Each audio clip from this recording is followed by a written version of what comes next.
Hey everybody out there in the bookverse, it's Stephanie, and today I'm back with my October wrap-up video.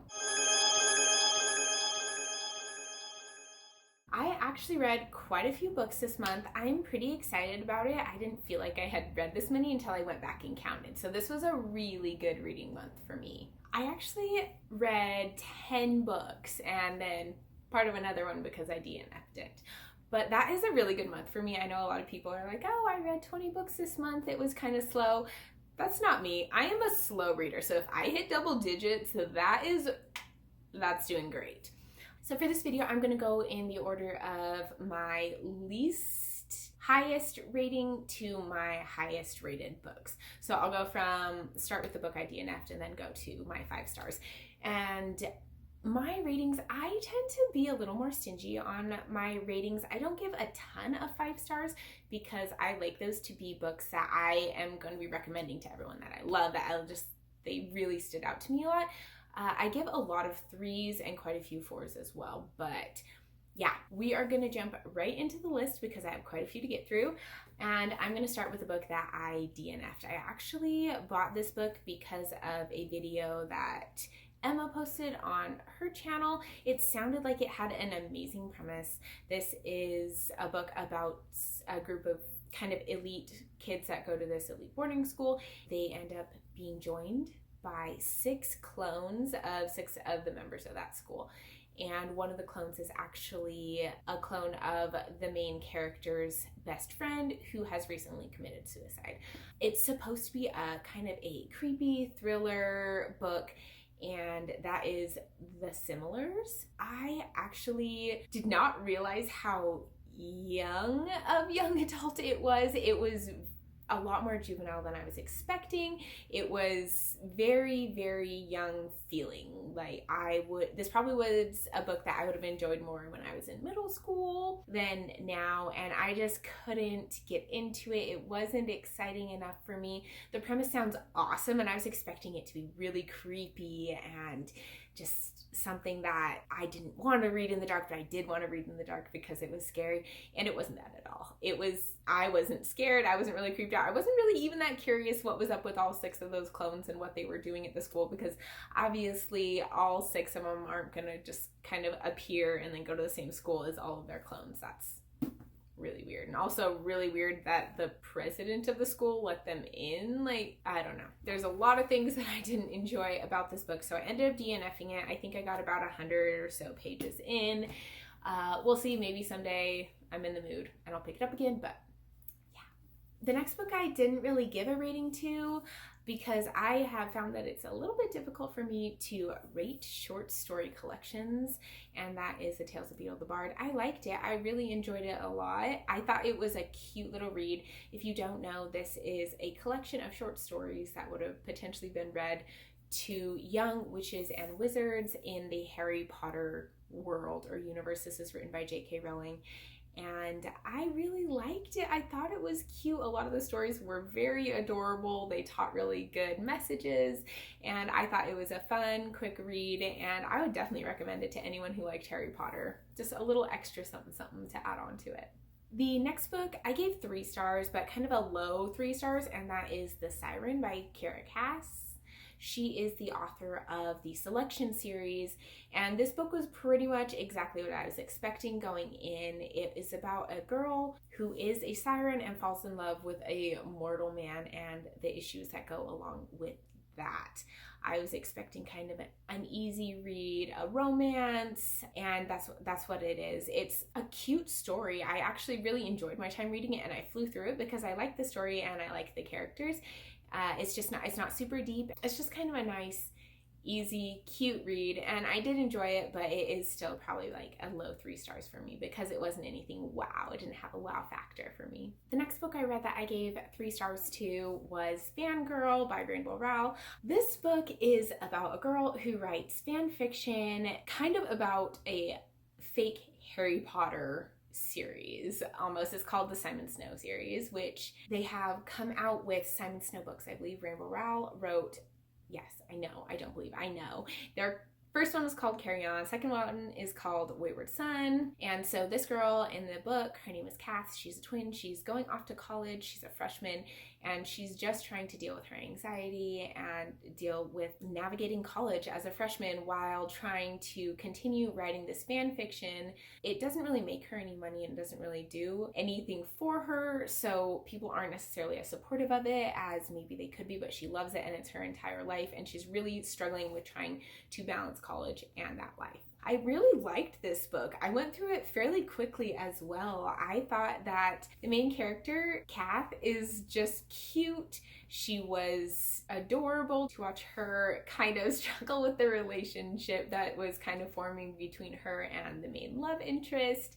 I liked the way that it was portraying her anxiety and how she was scared to even go out to find things at the university, because I have felt that way. I have felt that it was better to just stay in my house and deal with not having what I needed or things like that than to go out in public and have to confront people. And I liked that about this book. It was very open and honest about it.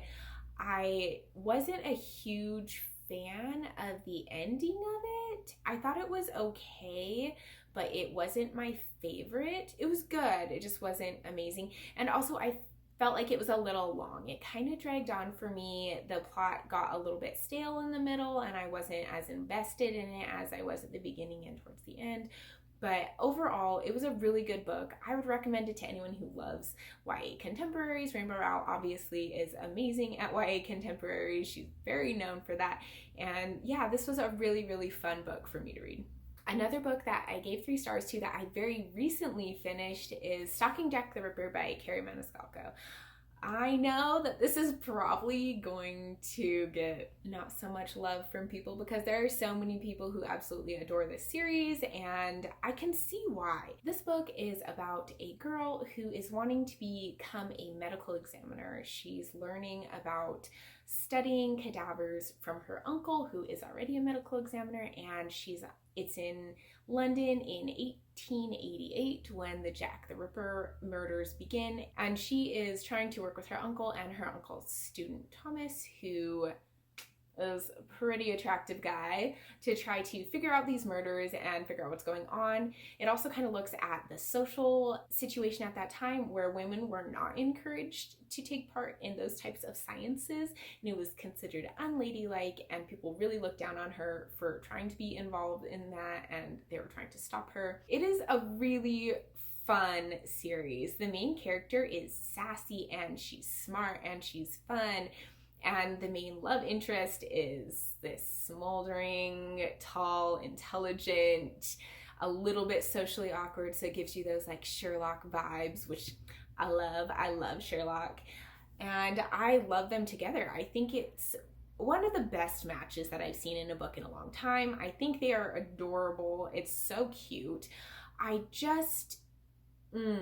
There were parts in it that just really irked me, and I couldn't get over it, and it just kind of bugged me how, in my mind, I wasn't seeing it the same way it was supposed to be being portrayed in the book, I don't feel like, and that caused me to not love the book as much as I probably would have, because I was really liking it for quite a while, and then it took an odd turn, and I stopped enjoying it almost completely because it was just bugging me so much that I wasn't really connecting and feeling it the same way that I was supposed to. I think the way the author was trying to get me to feel.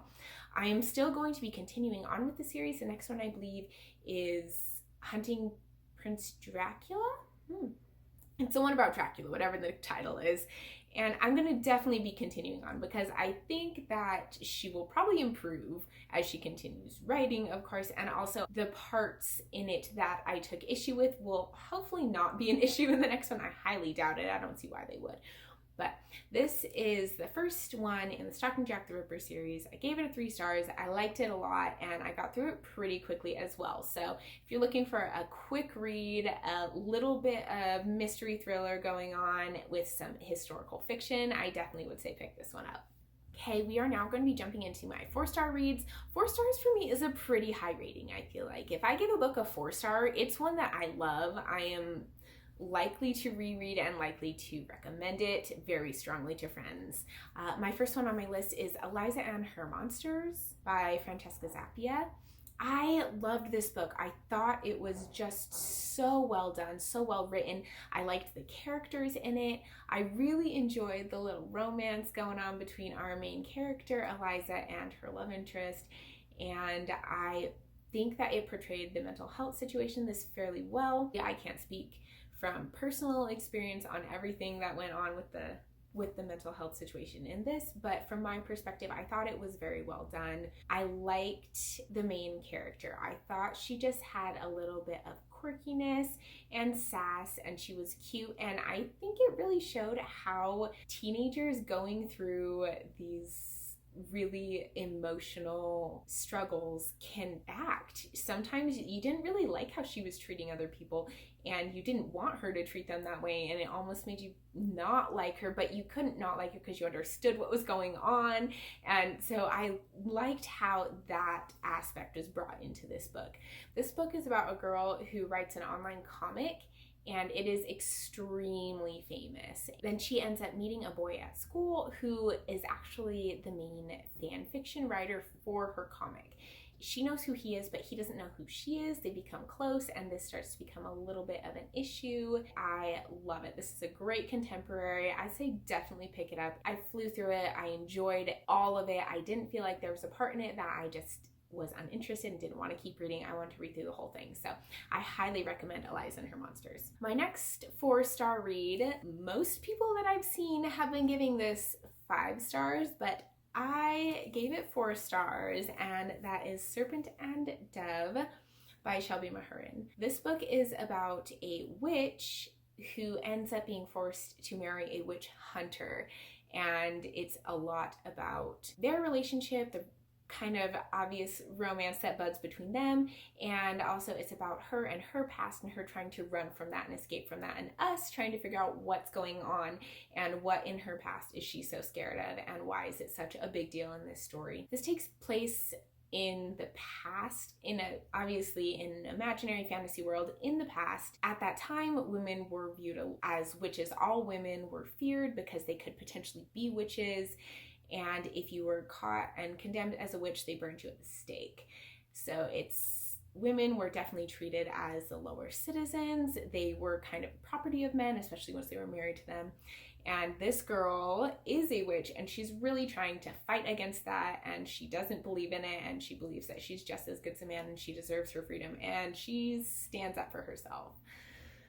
I started out loving this book. I was so excited about it. I thought this was going to be a 5-star read. I was loving the magic system and the world, and I absolutely love our female main character. She is snarky and she's fun and she's independent, and she just draws you in. You are rooting for her the whole time and you want her to succeed. I love her best friend. She is just sassy, and she just does not take any crap from anyone, and I absolutely love that about her. She's so fun. I think my main issue with this book, okay, I had 2, but I won't tell you one exactly because it'll give it away. I did not love the male main character in this. I absolutely loved Ansel. I think he was just the cutest little thing. Oh my gosh, I love him.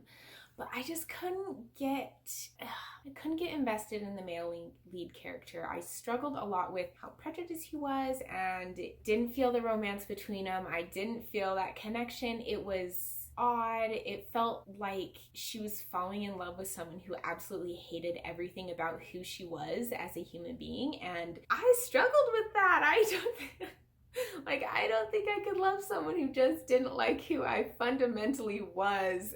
Deep down me. I struggle with that. But that's what happened. And also I did not enjoy the ending necessarily, and I won't tell you why, but there's a trope in there that just I struggle with in a lot of books. It's not just this one. A lot of TV shows too, honestly, too. It's a very common theme and thing that happens, and I just doesn't do it for me. But I did still really, really love this book. I loved a ton of the characters in it. I thought there were some great twists. The plot was interesting and fascinating, and I wanted to know what was happening, and I really wanted to figure it out.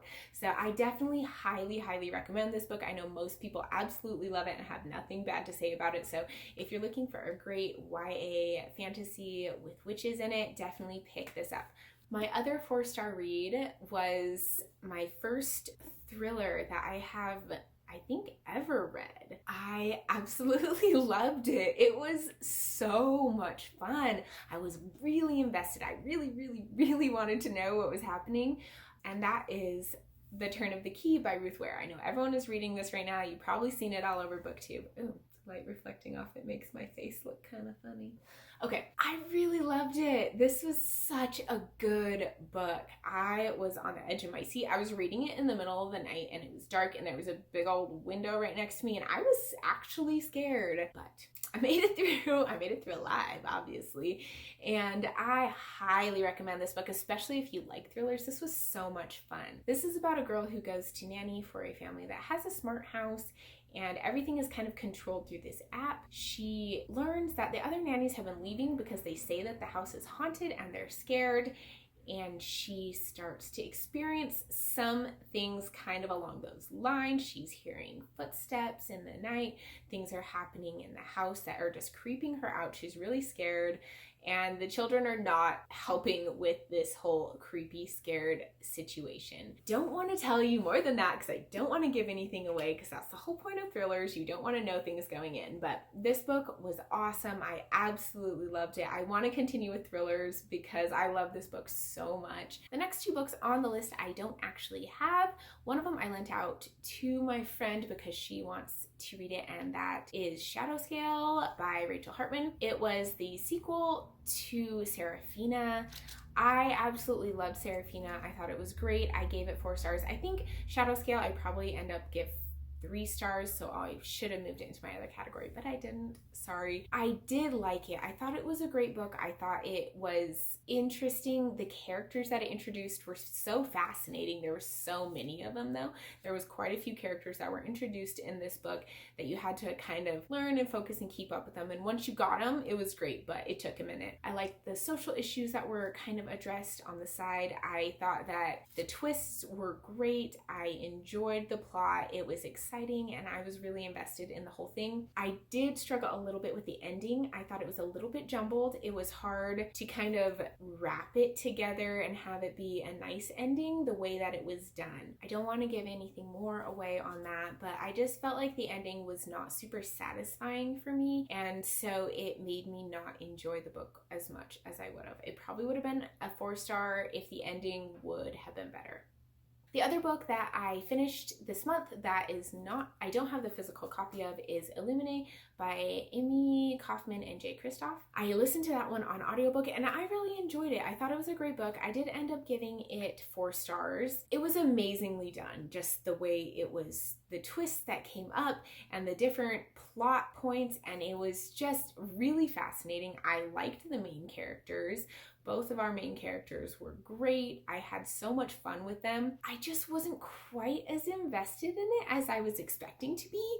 Everyone was talking about how much they loved it, like giving it 5 stars, raving about it, saying that they couldn't put it down, and I didn't quite feel that from it. I thought it was great though. It was a great story. It is about these 2 teenagers are the main characters, and it follows them as they are leaving a planet that was attacked, and they're trying to flee on these damaged vessels and trying to escape from the people who attacked their planet and figuring out how to get themselves out of there and all those people out of there without dying. The book itself is kind of a multimedia type book. There are diagrams and there are pictures, and the whole thing is kind of told in either IM type conversations or through transcripts of conversations, or a man kind of describing what's happening on camera footage. So it's a very different format of book, but I did enjoy it that way, and I thought it was well done in the audiobook format because there is a full cast, but that might not be for everyone. It definitely depends on your preferences and your style. I liked it, gave it 4 stars. I thought it was a great book, and I am already into the 2nd book of that series, so we'll see how it goes. I only had 2 5-star reads for this month, and my first one was Harry Potter and the Chamber of Secrets. Harry Potter is just always going to be 5 stars in my book. I can't bring myself to change that. It just has such nostalgia and this special place in my heart. I love it. I absolutely love Harry Potter. I'm always gonna love Harry Potter, and I can't, nothing is going to change that for me, so it's always going to be 5 stars for me.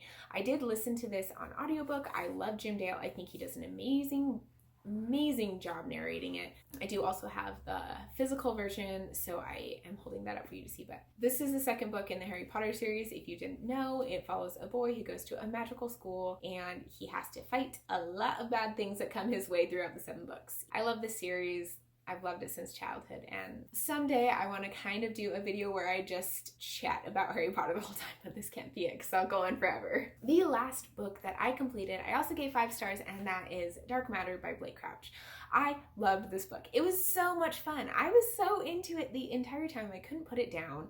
I wanted to know what was happening. There were twists in it that I did not see coming. I thought it was extremely exciting.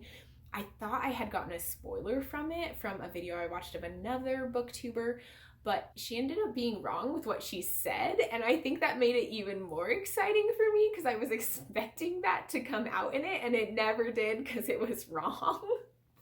So I thought that made it even better for me. I don't know, it might have been 4 stars without that, but it's definitely 5 stars. This is about a man who has a wife and a son. He is a science teacher at a college. Then one day he is kidnapped, and after that he wakes up and he has absolutely no idea where he is. It's almost like he's living a totally different life. There are people there, they recognize him, they're talking to him as if he should understand what they're talking about and what's going on, but he has absolutely no clue. That's all I'm going to tell you about this book because you don't want to know things. It's a psychological thriller and you don't want spoilers in those types of books. I liked the main character. I know a lot of people struggle with it because they're like, oh, he's supposed to be so smart and he does so many dumb things. I'm like, dude, I felt like he did a lot of smart things in this. He was in very difficult situations, and I think he did really well with what he was given. I thought he was extremely intelligent. I liked him. I didn't think the character development was necessarily all that well done, but the book didn't really seem to need it. The plot was what was driving it entirely 100%, and I absolutely loved it. This is such a great book. I want to read the next book by Blake Crouch, Recursion, but I've heard that if you've already read Dark Matter, Recursion isn't as good. So I'm going to give myself a little bit of time in there before I go to read it, so maybe I'll enjoy it a little bit more. And that is all of my books for October. I am super excited about the ones that I was able to finish. Let me know down in the comments which ones you have read and what you think about them, any ones that you are excited to read that I have mentioned here. If you have any questions, feel free to message me down in the comments. Thank you so much for watching. If you like this, give it a thumbs up, and if you want to see more from me, go ahead and hit the subscribe button down below, and I will see you in my next video. Bye!